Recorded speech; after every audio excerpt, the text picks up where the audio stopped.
Jésus, né dans une famille modeste qui bientôt doit fuir vers une terre étrangère, entre dans la maison de Pierre où la belle-mère de celui-ci est malade, Marc 1, 30-31. Il se laisse impliquer dans le drame de la mort dans la maison de Jaïr ou chez Lazare, Marc 5, 22, 24, 35, Jean 11, 1, 44. Il écoute le cri désespéré de la veuve de Naïn face à son fils mort, Luc 7, 11, 15.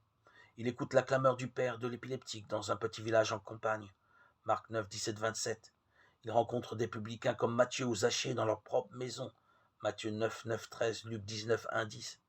Ainsi que des pécheresses comme la femme qui a fait irruption dans la maison du pharisien, Luc 7, 36, 50. Jésus connaît les angoisses et les tensions des familles qu'il introduit dans ses paraboles.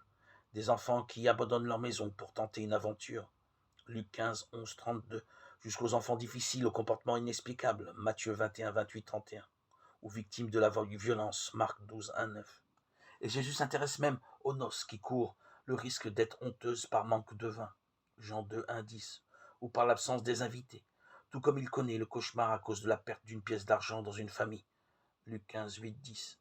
Dans ce bref aperçu, nous pouvons constater que la parole de Dieu ne se révèle pas comme une séquence de thèses abstraites, mais comme une compagne de voyage, y compris pour les familles qui sont en crise ou sont confrontées à une souffrance ou à une autre.